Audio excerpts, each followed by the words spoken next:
Welcome to Suddenly Different, where we explore stories and strategies for life when it doesn't go to plan. I'm Leigh-Anne Charland, inviting you to join me on this journey. There is a particular kind of heartbreak in doing the thing you believed would save you and discovering that you're still in pain. More than 25 years ago, Kerisma Vere achieved abstinence for the first time, and for many years life appeared to be okay until the reasons she needed those substances in the first place began to return. Not because she had failed, not because those years of recovery meant nothing, but because beneath the behaviour was a history that had not yet felt safe enough to be fully seen. Kerisma described what followed as both a breakdown and a breakthrough.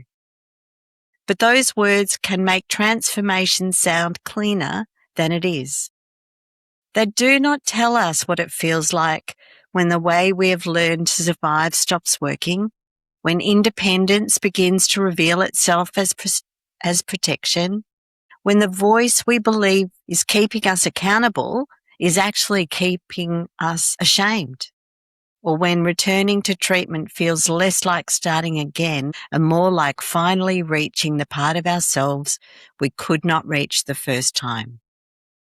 Kerisma's healing did not happen through one revelation. It happened through being met differently, through people who did not demand that she changed faster, through trauma-informed support that gave her something many of us take for granted, the experience of having choices, of knowing her voice mattered, and of learning that healing did not have to hurt her in order to work. So Kerisma has created a relationship with herself and is honest and true about what happens, and has received so much training during that time that is able to be a fair income holistic wellness coach. She knows how it feels. She's done the tough stuff, and she knows that she can truly help people because she's been helped. So Kerisma is a holistic wellness coach, the founder of Towards Wellness Coaching, and the author of The Light Switch Myth. But this book was not written from the safe distance of having everything resolved. It was written by a woman, Kerisma, who still notices the old patterns and has learned that noticing them is not failure. It is the moment another choice may become possible. Thank you, Kerisma, for coming on Suddenly Different and sharing your journey with us. Welcome. Thank you, Leigh-Anne. That was a very beautiful introduction. It's like, oh my goodness, she's talking about me. That's in my heart. Yes. Well, how often do people see us truly? Right? It's very true. I was actually just writing doing some journaling and kind of looking at one of those relationships with the people that really helped me, and kind of like, now that the relationship's been over for a few months, there's so much to look at. Like, what are the gifts that I was left with? What did I really actually learn and get to take away from that relationship? Because I think, when meaningful relationships with people who really helped us, when they come to their natural conclusion or any kind of conclusion, it's like the grief of it all can kind of like blindside us for a little bit before things start to settle. And then, for me to be sort of coming up for air and going, oh, okay, wow, all right. Like, one of the amazing revelations, I've taken a week off this week, and one of the amazing kinds of things, kind of further to what you're saying, is just like realizing that for the first time since that breakdown in 2018, that I'm okay. It's like I've had my head down. I've been working hard. I've been like not to the perfectionism and not in all the ways I actually talk about in the book and stuff, but just, plugging away and just trying to, because I was trying to get my head back above water. I was trying to heal and be okay and move out of survival and stuff like that. And there's always different layers of it, but I was just realizing, like, wow, hey, I could breathe, like I I've done this amazing amount of work. I have gotten myself back to a place of stabilization, but I'm in the world very differently. I think the foundations that I have built for myself are actually way less problematic than the ones that I had in the past, and I'm actually just sort of been taking this week to go like, okay, all right, so we're here, we've built this boat on the ocean, and it's just like, and it's a good boat. It's a solid boat. It's not going to sink kind of boat. And where would we like to go? Now that it's not all about just recovering from that breakdown and trying to reestablish a life worth living, it's like I have sort of that ability to breathe a little lighter and to like some choice to realize like, hey, I'm okay. Like, is everything perfect? No, but it's definitely good enough that I can just kind of go, all right, well, where would I like to go? What would I like to do with all of this stuff that I've created in myself and this new way of being in the world? What would I like, Yeah. Wow. And to be able to look at a recently ended relationship, which often feels very painful, and find the gift, right? Because when you find the gift, you can find the gratitude, and then your energy is raised, right? You can't help but when that gratitude comes, when you can feel the joy of receiving the gift, you lift. Yes, yes, I was like, it was a teacher. Well, it was all, just be honest, it was my therapist. And I was very upset it ended. And it's like, oh no, what am I going to do?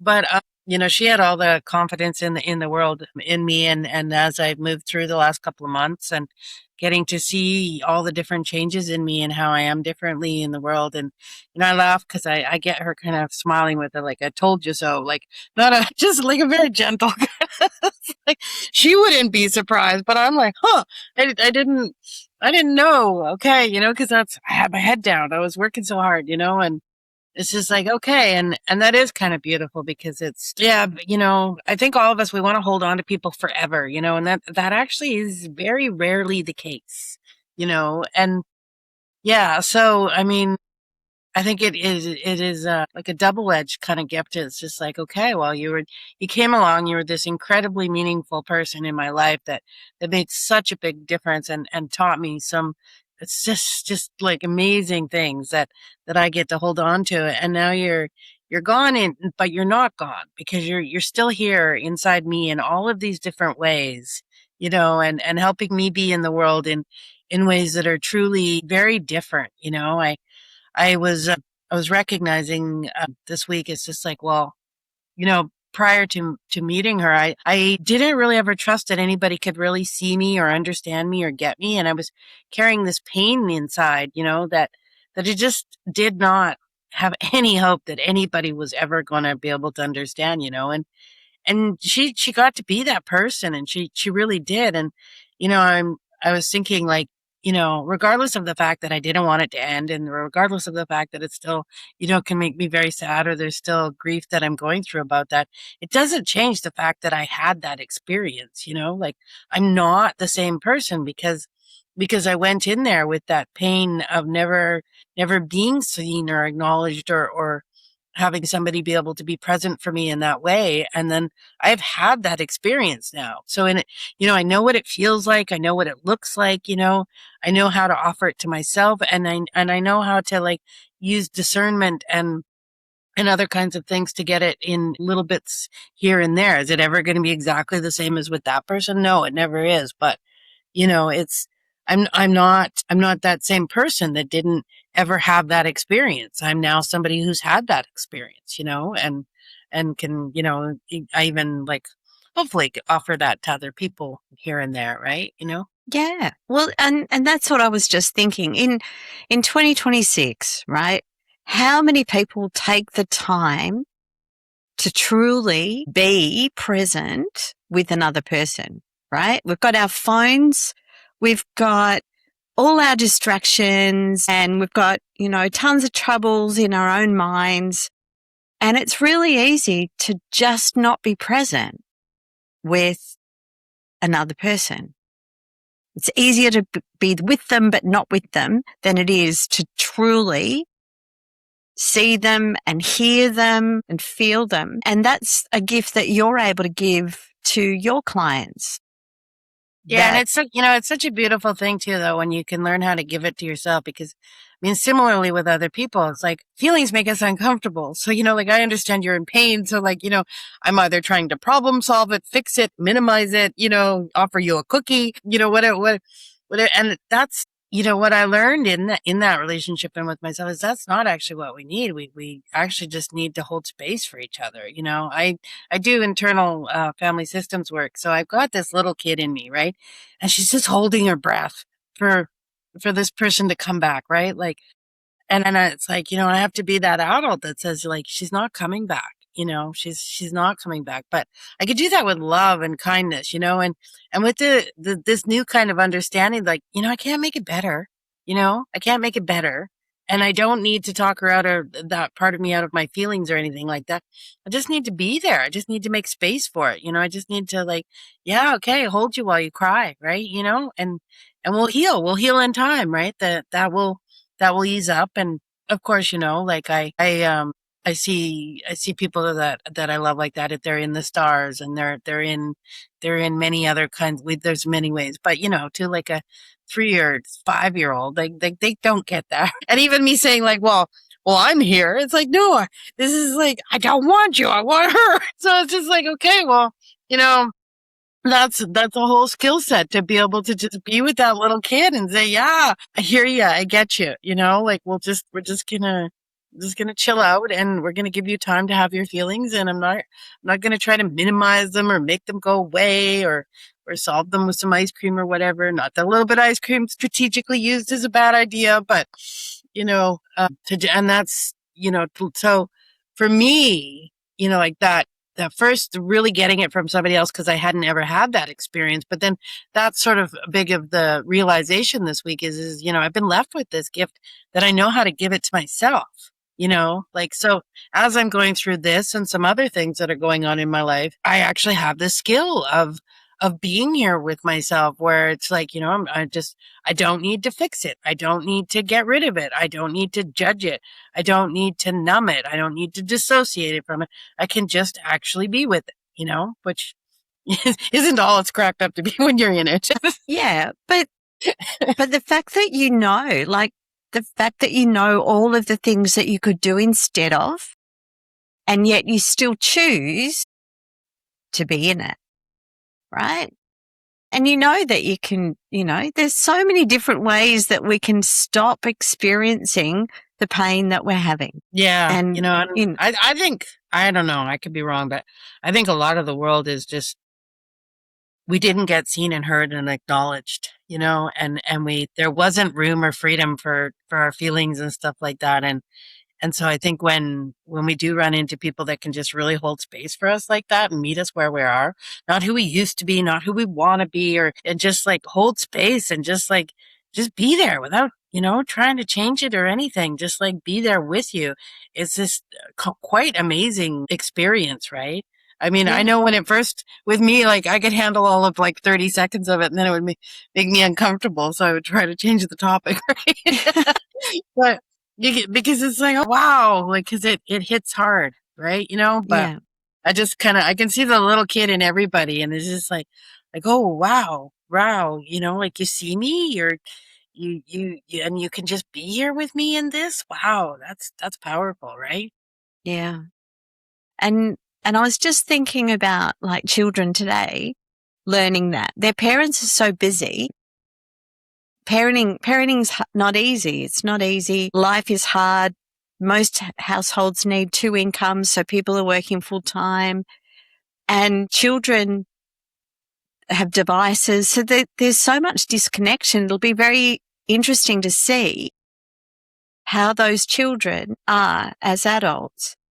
But I also know that in schools, they're trying to teach children how to feel, how to understand their feelings, how to understand how to cope with big feelings. And so it's great that something's happening in education, but it would be. Yeah, I mean, there's a whole term, social emotional learning, right? And my latest book, Chrissy and the Fireflies, is because I work with a lot of adults who've not had permission to feel their feelings their whole lives, right? And there's been a suppression and a disconnection from their feelings, right? So then as an adult, that becomes very problematic because it comes out in our lives in substance use, in toxic relationships or codependent relationships. And it even comes out in negative health results. So the book is created as a social emotional resource to help kids sort of recognize that it's okay to have big feelings and that it's okay to it's okay to cry, and that even expressing your feelings can actually lead to something beautiful, right? When in the book, her tears turned to fireflies. And that is like, it came from me working with my own inner child, but this idea that, like we kind of learn to avoid and suppress our feelings and almost demonize them, right? But then, so the book was kind of created to help the parents out there that are wanting to teach their kids that it's okay to cry. Because I think, even kids, we don't want to bother anybody, and we don't want to, and so it's like, hey, guess what? Like, your tears, they could turn into fireflies and they could light up your whole room. And, so I just thought, well, working with adults and even, myself, of trying to get these messages across that, like, hey, feelings are actually like a gift. And yeah, they're really difficult, but like, it's so true that, the way the fireflies brought light into her room, into the darkness, that's what feeling our feelings actually do. I was saying, like, the irony of the last 8 years of therapy was that we did all this work for me to reconnect to my heart and to feel things at a much deeper level. So when it ended, I got to feel that full force. But you know what? I wouldn't trade it. I would not trade the depth at which I have felt the grief and loss for that gift of having been able to reconnect to my heart. Oh, that's so special. So special. So let's go back. This podcast is called Suddenly Different, and you had a major experience where you describe it as a breakdown and a breakthrough. Can you take us into that moment or that season of life when your life became suddenly different? Sure. I went off work because I was a union president, and I was I'd been scoring off the charts on the burnout scales for a long time or whatever. And anyway, I was just going to take 2 weeks off, and I was very important, and I was very needed. And it actually took me like, several weeks to get everything organized for me to be able to take time off. Right. And then, so as soon as I got home, the first night I was off, I started having memories of a sexual assault that I had lived through when I was younger. And I was like, maybe, clearly my body has been waiting for me to have a chance, so maybe I should look at this. Maybe this would be a good time to do it. And I hadn't cried in 20 years. So I also thought maybe that was problematic and I should look at that. So I was doing a lot of work, and my wife at the time was not really supportive. She has a very strong work ethic, and you go to work no matter what, right? So she was trying to be supportive, but just losing her stuff because it really went against what she was. So, but I was doing a lot of journaling. I was doing a lot of work on myself, and anyway, the marriage ended up ending. She just couldn't handle it, and the marriage ended. So that was sort of like but I had really started to develop a relationship with myself. I was learning who I was, and I was like moving away from being codependent and learning how to write. And like, she didn't like that. And that really surprised me because I thought, well, here I'm getting healthier and, and everything. And it's like, and I had meant my vows and stuff. So it was upsetting, but I was determined. I thought, I had started getting fit. I'd lost 80 pounds. I had met this woman and I was helping her with her business, Dynamic Awakening. And I was her business partner. And like, well, first she made me her business partner and we signed papers and everything. And then she kind of backed out of it. And then she agreed to let me be a coach, and she had 2 kids. And after my marriage ended, I went and lived with them just as friends, but helping her run the business and taking care of the 4 and the 6-year-old.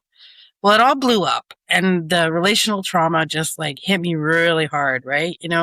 We were a mess. I was letting her doing trauma therapy with me, which was, I was getting a good deal, but bad idea. And So I understand the decisions that went into that and why that was a bad idea. But we were very enmeshed, right?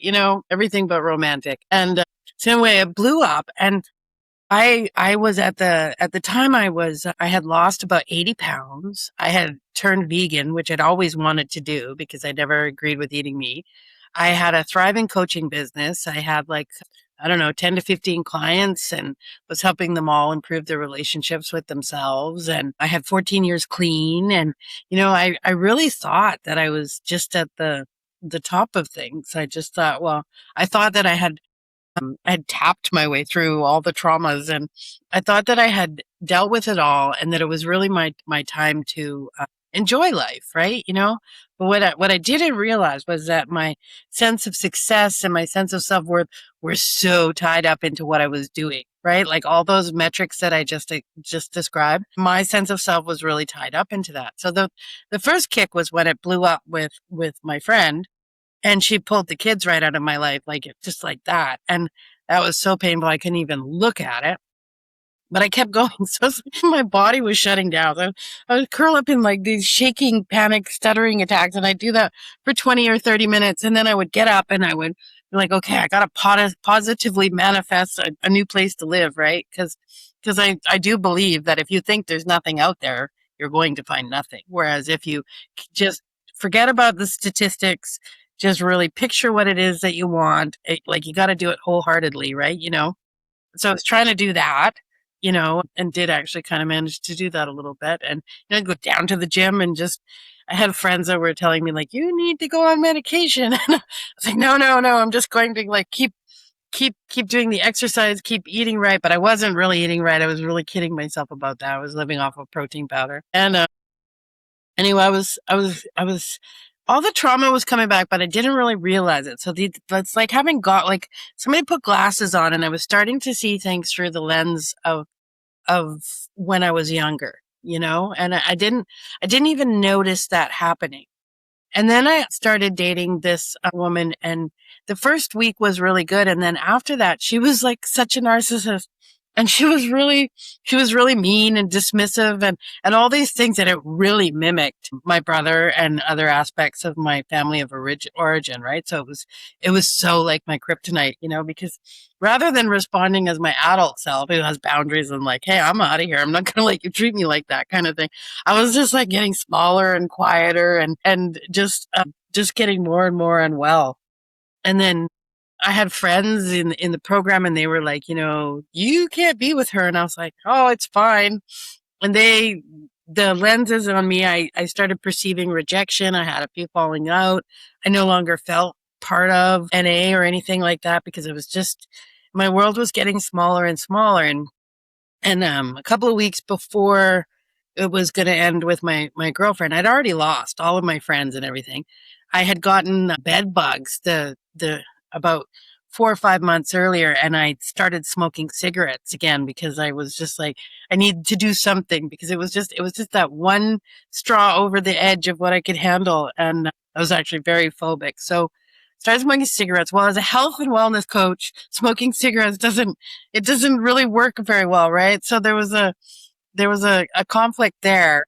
And then also the boot camps and the other stuff that I was going to, like cardio and smoking, you can do it, but it's not a lot of fun, right? So that was taking a dive, and ethically I let the clients that I still had left go because I could tell that I was deteriorating and I didn't think I was in a space anymore I really believe in do no harm. So I was just like, okay, Mhm.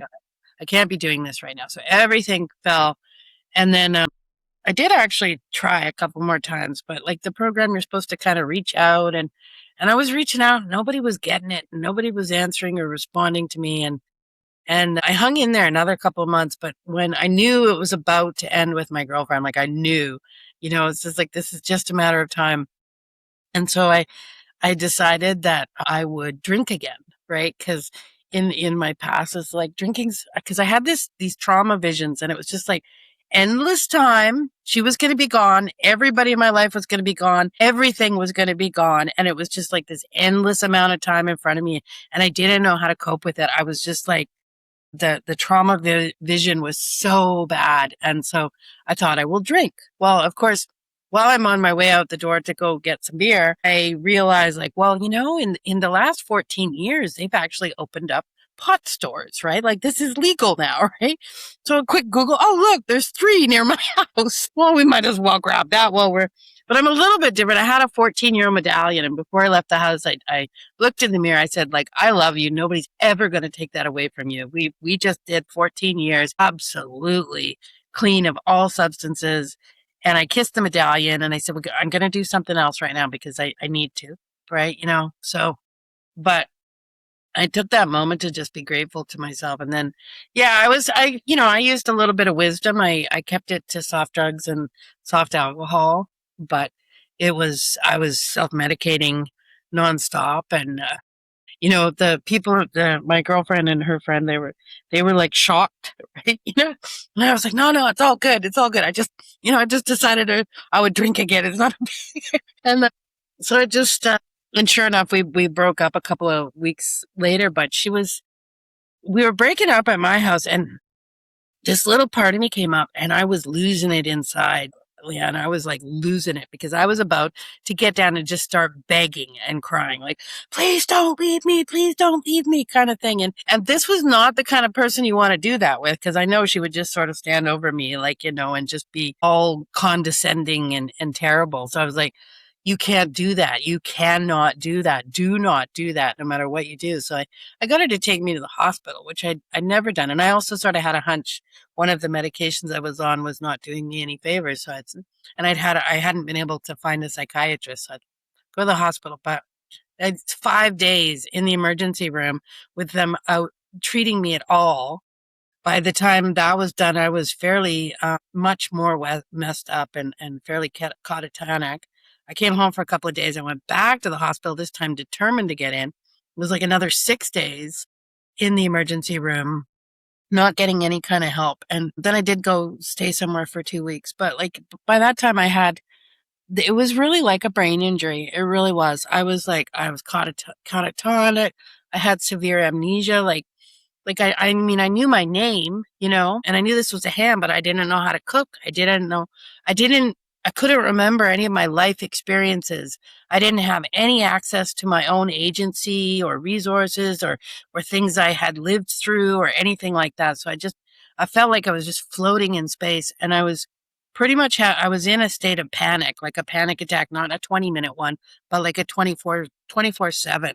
That was about a year and a half, but I did meet my therapist shortly after that, and she was working in an addictions place, but she started treating me for trauma like immediately, and and I went to the groups, and I was lucky that the mental health addiction services that I was going to, they really understood the correlation between mental health and addiction, and they actually thought substance use was part of the mental health, right? So they helped me learn about the cognitive distortions that were going on because that was making everything so much worse, so I was able, I couldn't even apply anything to the substance use for a couple of years, but I was applying it to my mental health, and I just started to get like a little bit better and a little bit better. And COVID was horrible because when I was alone, the panic was like, at a 50 out of 10, so I just needed to be around people.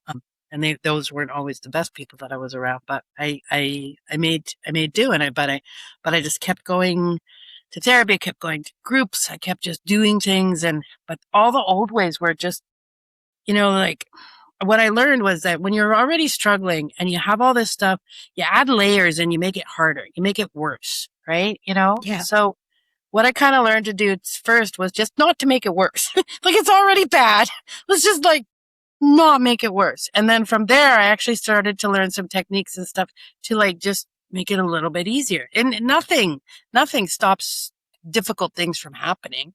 That doesn't exist, right? We can fool ourselves into thinking, but it doesn't. But we can learn how we are with ourselves, how we respond to ourselves, how we care for ourselves.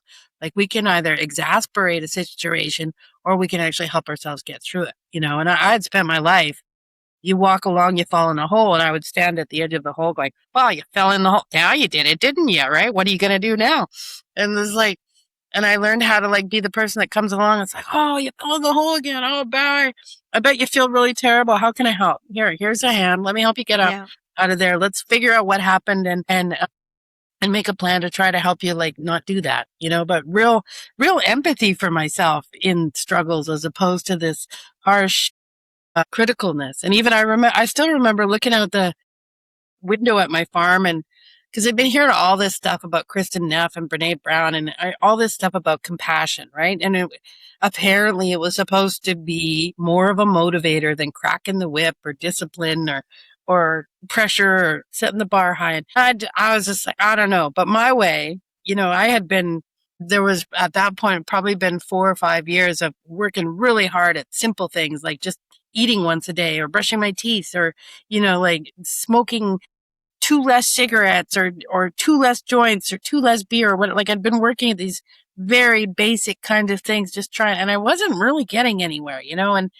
I was constantly feeling shame and guilt and all these kinds of things. So I actually thought, well, fine, I will try this compassion thing. I will give it a shot. We'll see how this works. But I do, like, it was a bit of an experiment, but sure enough, like within a rather short amount of time, I noticed that change was happening quicker, and it was like actually a little bit more enjoyable. And the difficult things that I was going through, it wasn't that I wasn't going through them, but I was getting through them different, like, again, that's such a hard thing to explain because it doesn't make the pain or the struggles or any of that go away, but it's just, you go through them differently in a way that's just like a little bit easier than all the other ways. Right. So I was like, oh, all right, this works. So I'm really curious because of course we all experience life and the world and the way we manage ourselves differently, right? And we all think that everyone else does it the same way, right? And they don't. So how does giving yourself compassion look, feel, sound, whatever? Like how do you know you're giving yourself compassion? Yeah, it's very interesting. So I have some tells, right? Like one of the things I learned in the journey is that, so my critic has always tried to do right by me. It really has. It's wanted the best for me, right? But its method is questionable, problematic, right? But it kept a roof over my head, and it kept it did a lot of good, right? But I just, it's painful to me to talk to myself and treat myself that way. There's layers to it that they're just like, they're just ghosts of how other people treated me, and I don't want to. So I can really acknowledge the critic. But one of the big observations I have is the critic, and anybody's critic, I think, it takes things out of context, right? Like if you didn't go to the gym, it's because you're lazy, right? Or if you slept in, it's because you're lazy, right? Or if you're big, it's because you don't care about you. Like it's just, there's these labels and these assumptions and these judgments, and there's no context to them, right? Whereas the compassion for me is like, there's context. It's like, so like I like to talk about compassion with accountability because compassion doesn't mean not holding ourselves accountable, but it means doing so in a kind, loving way with context, right? So say, for example, I wanted to go to the gym this morning, but I didn't go to the gym this morning, right? The critic is just going to come in and just kind of be, oh yeah, sure. You said you would, you didn't, right? You're messing up again, but the compassion is going to go like, what happened? Right? Like, I know you don't feel really good right now because that was really important for you to do. So what happened? It's like, oh, well, I didn't get a good night's sleep because I was having nightmares, right? And then the phone rang as soon as I got up, and there was that kind of that upsetting phone call. By the time I was done with that phone call, I really just didn't have very much energy, so I didn't want to go. So it's like taking it in. So then the accountability is like, the compassionate accountability is like, that part is that we don't ignore that these things are important to us. There's a difference between making excuses and listening to what the real reasons are. And when you listen to what the real reasons are, you can come in there as a friend and kind of help problem solve. Like, okay, well, like tonight, let's go to bed a little bit earlier, right? Let's turn the phone off. Let's not even look at the phone. Let's put the gym clothes at the foot of our bed. And like, as soon as we get up, we'll grab our water, we'll head to the gym, and we'll get that done. right? And then we can deal with everything that comes after. And that's, again, we have to be realistic because that's not always possible, right? Maybe that today was the only opportunity I had all week, and I have to actually be patient with myself to next week, right? Or maybe the solution is like, oh, you didn't go to the gym this morning, but I know this movement thing is very important to you for these reasons and stuff, like your values, not because you're not good enough, but because these things are important to me. What if do you think we could fit a walk in after dinner? Or maybe just while we're cooking dinner, we can just do laps around the kitchen, right? Like there's so many ways to problem solve a situation if we're meeting ourselves where we're at without judgment and taking context and being realistic about it. But that compassion still connects to the things that are important to us, right? And we can still be very realistic with ourselves. And it doesn't mean like, this week I've been eating muffins in the middle of the night. I got all these muffins, these chocolate muffins, and I've been staying at a hotel, and it's just like I get up in the middle of the night. I've been a little bit hungry. I've been eating a chocolate. Now that behavior is a behavior I don't want to have because it comes with costs and consequences. I have some insulin resistance. I'm trying to lose weight. I've got these different goals. So, but I don't have to beat myself up about it. I can come and go like, hey, I know you're actually really dealing with some stuff right now, and you're really struggling, and it seems that this is a behavior that it's coming out in. So I tell you what, like, let's try not to do that. I'm going to continue to try to make space and find other ways to help you meet those needs or express those feelings or comfort you and be there for you, so that we're not doing that one, because that has costs and consequences. So compassion doesn't mean we lie to ourselves about the consequences, but we don't have to scare ourselves. We don't have to beat ourselves up. We don't have to judge ourselves. We don't have to call ourselves names. We don't have to do any of that, which, all that does is just make us feel smaller and heavier and sort of drain our hope, which lowers our capacity, our agency, and then which actually sort of creates the cycle of making it, harder to do the things that are important to us, right? Whereas the coming in with that compassion, it's really, it's support, right? But it's not dishonest support. It's not, like, oh, well, let's ignore the fact that, that's going to have a really detrimental consequence if that's the choice you make. But if it is the choice you make, then like, hey, let's look at that together and try to figure it out. Yeah, well, that is really, really helpful, right? That is like, it's sort of like an objective process, an honest process, still private, but not putting your head in the sand, right? So ignoring. I know I'm having a relationship with chocolate at the moment, and it's something to do with my insulin, my blood sugar and everything. So but I haven't worked out.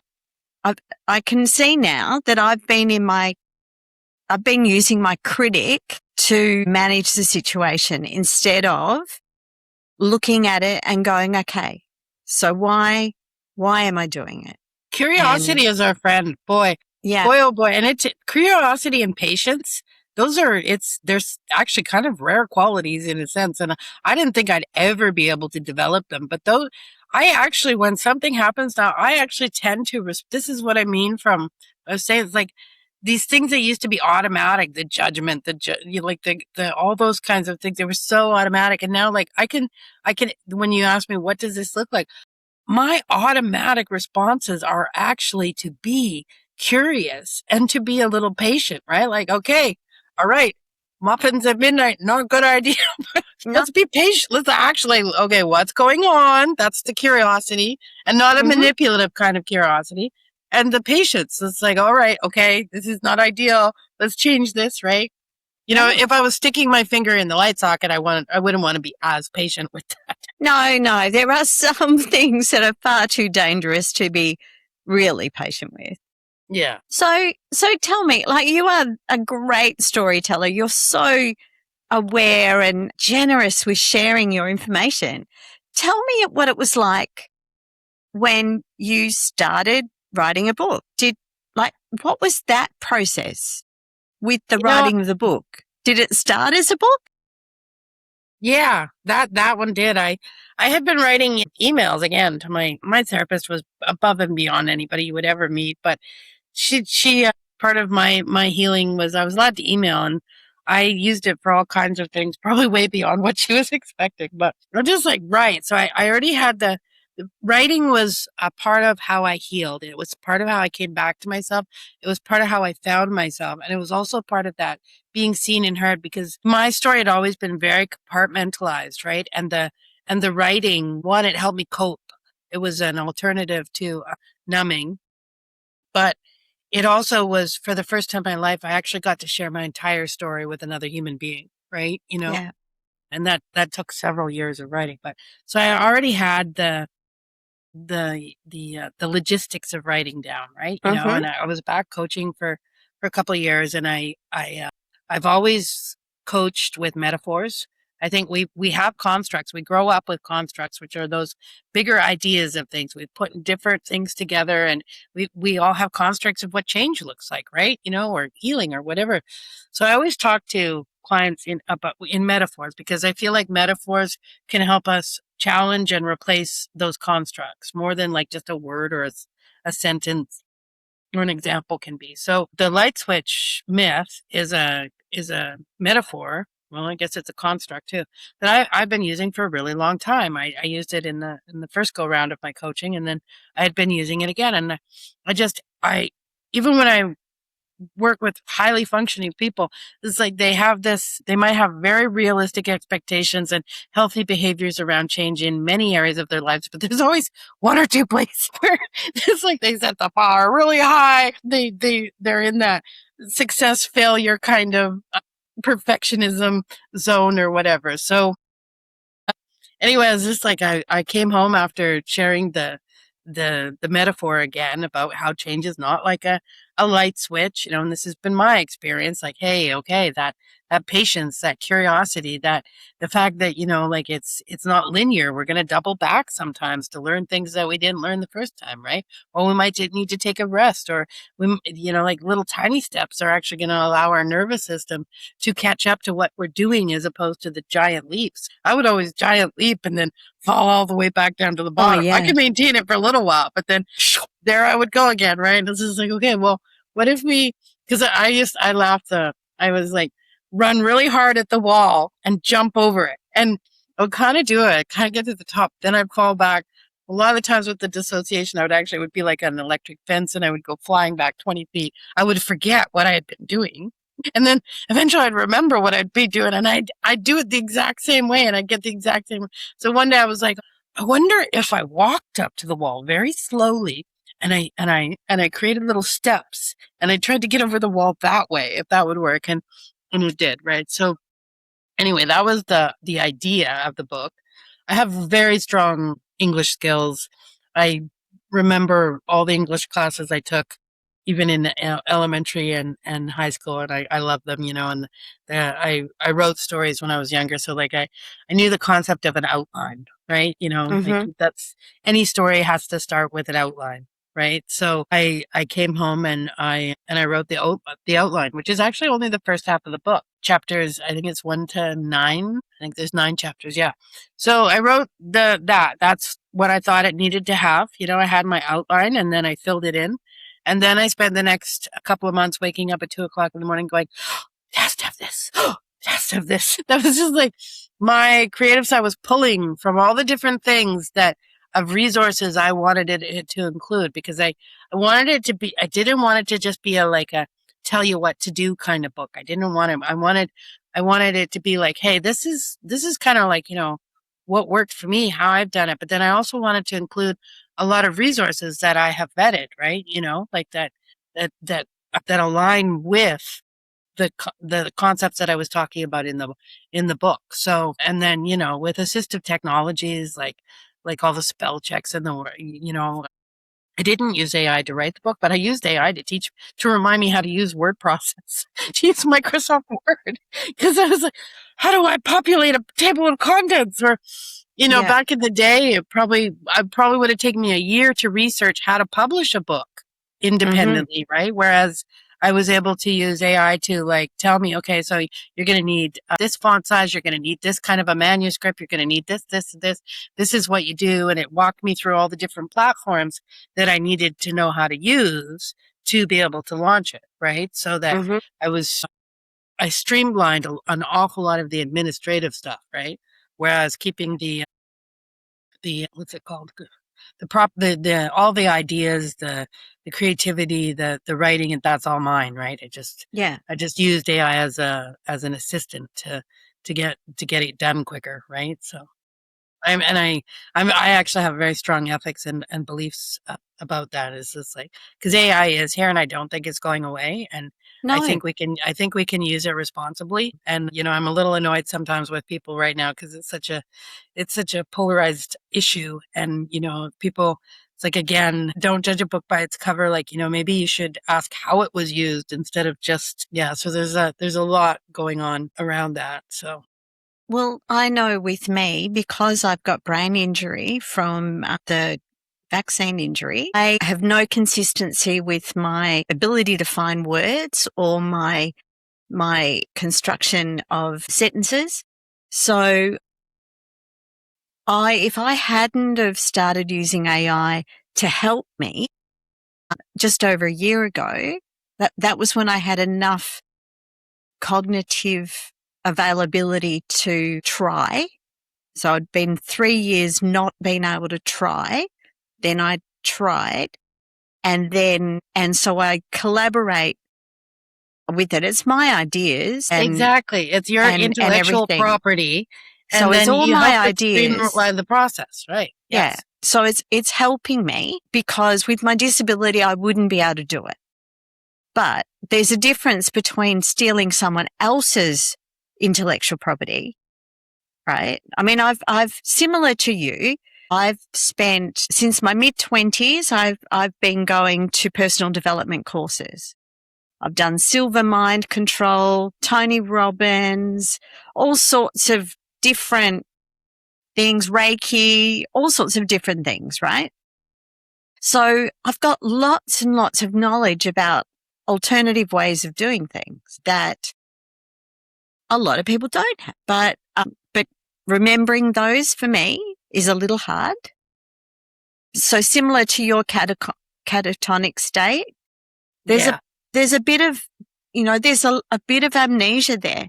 Once I have a visualization that I do that helps me remap my brain. Like I know it's not how the brain works physically, but I just imagine that I'm going down different roads to try and find a new way past the detour, to find the information I know's there, but I don't know what it is. No, my psychology class that I'm taking right now, I'm studying for a midterm on Tuesday, and we're covering all of this. One, I think maybe we're talking about Broca's area of your brain with some of the things that you're describing, and then two, what you're talking about is mind mapping, and also the power of visualization is also what you're talking about, because when it's been proven empirically researched that when we can visualize things, and you're visualizing getting beyond that path, right? Like that it can help us physically heal, and it can help us psychologically heal, right? So, and then there's the neuroplasticity of the brain, which you're like literally taking new neurons, and if the old receptors are not working for you anymore, you're developing new ones to create those new pathways to do what you used to do a different, you used to do it one way, but now you're learning to do it other ways, right? Like that's all, that all ties in. It's all that conscious way. And once I had enough energy, because the battery in my mitochondria, like my battery wouldn't hold charge. So I would go from fully charged to empty in a moment. Yeah. Right? I can relate to with that. The chronic, right? So I had to learn first, or find ways to help charge the mitochondria. But I forget, just like you forget. I forget all the knowledge that I have, and I have some days where I feel hopeless and helpless. And then I remember that I have resources. And if I don't have the resource at hand, I've got people like you who come into my life that remind me that I have resources at hand, right? That I have the resources in me and I have access to your resources too.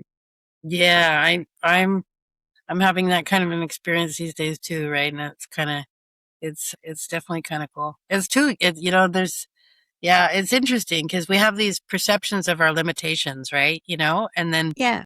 when you start to find ways past them, it can really open up your eyes, and you can realize that that you weren't necessarily limited by the external resources themselves. You're probably just as much limited by your perspective of what was available or possible, right? Yeah. Yeah. Well, But and it's a if you fine don't know balance it's of possible, both, right? Yeah. yeah. If you don't know it's possible, then you can't know to look for it, right? So it's sort of that possibility that's where,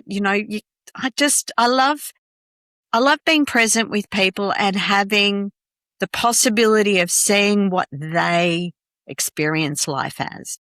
So Yeah. then I can share that, right? And I can remember it. So Yeah, I work with a lot of people that don't know, and I've been there. I've been that person who yeah, didn't know. yeah, I didn't know this stuff was possible, or I thought it had to be way more difficult than it is. And what I say about things is like it takes practice, it takes time, it takes perseverance and commitment, but it's not. It doesn't have to be as impossible or difficult as you thought it was, right? But because yeah, that's kind of like the catchphrase of the book, right? Is it's like you're not broken. It's your approach. It's yeah, your yeah, approach to change that is not doing you any favors, right? So like, yeah, let's look at this. Let's look where it comes from, and maybe let's become willing. I have a client right now, and it's hilarious because she reminds me a lot of me, and it's like I was actually because I do a lot of different kinds of coaching, so we're working on developing a new relationship towards food, right? yeah, And she was really struggling to lose weight. And I come in here and I'm like, I want you to eat more, right? I yeah, give her like a bigger thing because I understood that a lot of what was going on, the plateau and everything, was about restriction, right? And that the demonizing food and all the rest of that was creating these different problems.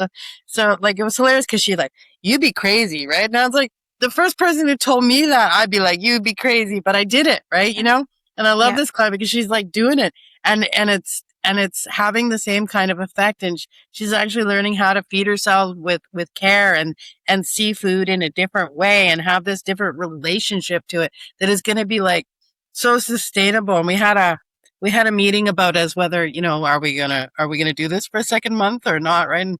And she's like, well, I want to lose 20 pounds, but I don't want it to take 5 months, right? And I'm yeah. like, well, you're welcome to go do any of those other ones that you've been trying your whole life, because I can't guarantee you that. I don't know how long it'll take, right? Reasonably, it's probably going to take at least 5 months, right? And I can't guarantee what your body is or isn't going to do, how long it's going to take to like stabilize and start to operate the way that's supposed to. I said, so, you're welcome to go do that. And it's like, she thought about it and she's like, all right, I'll keep doing this. I keep doing But then I've watched her own patience and compassion and understanding like really, really grow. She's not just saying it, she's actually implementing it. She's actually embracing the ideas. And I think a lot of us that when we've been trying things ways that don't work, we find a different kind of willingness, right? And it might be a little bit begrudgingly or like, but when we can find that willingness, and that was one of the gifts of the breakdown, is because I was 48, and the way I had done things had not worked. All of the things I had tried to accomplish were not there. So I found a whole new level of willingness, of like this humility within myself of like, okay, clearly clearly the way I've been doing it has not worked, and we need that opened up a willingness to try things a different way that hadn't been there before, because I Yeah. can be very headstrong. Well, especially when we think that we got it, right? When we think that we knew the answer, and for a period of time, we seem to be staying on the right road, the straight road, whatever. And then we realize actually we were living unconsciously. We really weren't living a fully fulfilling life. We were Yeah, just I really thought I unconscious. was, but like Yeah. the you know this, like I said, the sense of self and the sense of success, it was, I had this idea because I felt good about myself because I wasn't using drugs, because I was clean, because I had 14 years clean, and every year that I got another year clean, I felt even better about myself, and I felt good about myself for this and that and the other thing. And my sense of spirituality was really like that things were just going to continue to get better because I was doing all the right things for all the right reasons. So yeah, that really blew up in my face because now I really rely on the fact that it's like, okay, you can do all the right things for all the right reasons and things can still like go turn upside down. And I'm still developing a new sense of spirituality with myself, but like I understand now that it's more about our capacity to deal with things, right? And like there's a saying, the bird doesn't rely on the branch, the bird relies on its wings, right? But Yeah. I think as human beings, where my journey is taking me is that's great that I have wings, but that's still a very independent model, and so my journey is still taking me to resourcing with other people and understanding, like, that the wind, and there's other things there, right? Like, I felt so betrayed when I had my breakdown because I had really believed that I don't usually use the word God, but I really had believed in recovery that God wouldn't give me any more than I could handle. So Yeah. when I was sitting there on the floor, not able to get up, I felt super betrayed because clearly I had been given more than I could handle. But now, 8 years later, that I've learned so many things and I'm still here, Mm-hmm. He it didn't give really you did seem like anything. more than I could handle. But, He, like, he, he didn't. You handled it, there was right? things to be learned, and I laugh too because I'm like, I was that person who's just like, this is like, okay, we're bopping you down because you've got things to learn. Nope, get back up. It's like down. It's like, and then until I stayed down, and that was where I found the humility to actually listen and do things like a lot differently. And that, for me, that the biggest part of that was probably the ability to open up to help that had not been there before. Like, I Yeah. never let help in at the level that I let it in at that point, And it was pretty funny because I was so open when I first met the person I was working with, and then as I started to get better, all those walls and in Mm-hmm. that traumatic independence and all the rest of the questioning and all the rest of it started to come back, and then we had to work from it from there. But I got broke wide open in a way where there was a vulnerability and an honesty to me and a willingness that just had never been there before. Cause it wasn't, like it just, that had not been safe my whole life, right? Like, that's not Yeah. how I could be in the world. So Yeah. We could talk for hours. We really, really could. You are such a shining example of that creativity and that willingness to try again, right? There are so many choices that we can give up. We can accept mediocrity. We can stay in codependent relationships. We can allow ourselves to be small, but you don't do that. You haven't done that. You've chosen to be bigger than that for you, not for anybody else. Now, as a byproduct, you now are a fantastic coach. You're an author. You are a leader in the community who is able to inspire and motivate, right? So oftentimes we can do one or the other, but it sounds to me as though you have language and method for both. So they can look at you and be inspired and hear your story, and then they can be motivated through your processes to be able to take steps on their own and become truly independent and not fall back, right? We often think we're independent and and then realize that we've actually just gone into our safe behaviors. So Yeah.